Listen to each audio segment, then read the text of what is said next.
এমন তিনটি কাজ আছে যে তিনটি কাজে গুনাহ মাফ হয়, গুনাহ মোচন হয়।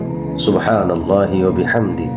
প্রিয় ভাই আমার বোনেরা, আজকে আপনাদেরকে এমন গুরুত্বপূর্ণ তিনটি আমলের কথা বলবো, তিনটি কাজের কথা বলবো, যে তিনটি কাজ আপনার দ্বারা আমার দ্বারা হতে থাকলে আপনার দ্বারা আমার দ্বারা গুনাহ মাফ হতে থাকবে, গুনাহ মোচন হতে থাকবে ইনশাআল্লাহ তাআলা।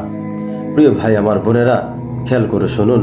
আমরা চলার পথে, বলার পথে, কাজকর্মের পথে, জীবনে চলার ফেরার পথে আমাদের অনেক গুনার কাজ হয়ে থাকে, পাপের কাজ হয়ে থাকে, মন্দ কাজ হয়ে থাকে।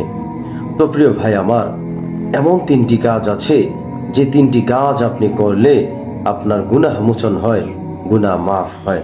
সুবহানাল্লাহি ওয়া বিহামদি। এই তিনটি কাজের কথা আজকে আপনাদেরকে বলবো, খেয়াল করে শুনুন। প্রিয় ভাই আমার বোনেরা, এক নম্বর হচ্ছে আপনার গুনাহ মোচন হতে থাকবে, গুনাহগুলো মাফ হতে থাকবে।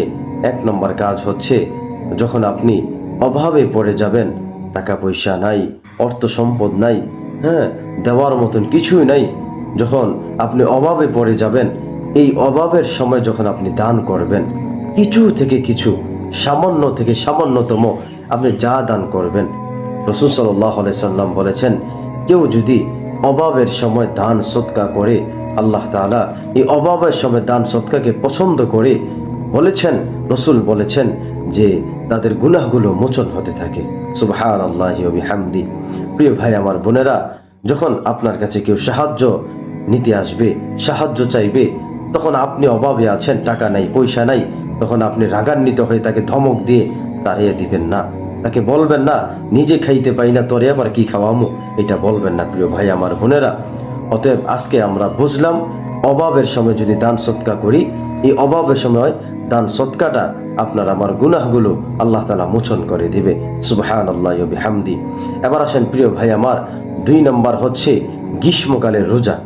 যখন আপনি পর্যাপ্ত পরিমাণ গরম পড়ছে, ওই গরমকালে যদি আপনি রোজাগুলো রাখেন, নফল রোজা হোক, ফরজ রোজা হোক, আপনি যদি ওই সময়গুলো রোজাগুলো রাখেন, তাহলে এই রোজার বদৌলতেও আপনার গুনাহগুলো মাফ হতে থাকে, মোচন হতে থাকে। সুবহানাল্লাহি ওয়া বিহামদি। প্রিয় ভাই আমার, সর্বশেষ হচ্ছে যখন আপনি শীতকালে আপনি পড়বেন, শীতকাল যখন আসবে, ওই শীতকালে যখন আপনি নামাজের জন্য অজু করবেন, অজু বানাইবেন, এই অজু বানানোর কারণে শীতকালে প্রচণ্ড শীত, পানি ধরতে ভয় লাগে, এত ঠান্ডা, এত শীত, এত পর্যাপ্ত পরিমাণ শীত। ওই সময় যখন আপনি ঠান্ডা পানি দিয়ে অজু বানাইবেন, এই অজু করার কারণে আল্লাহ তাআলা আপনার গুনাহগুলো মোচন করে দেয়, মাফ করে দেয়।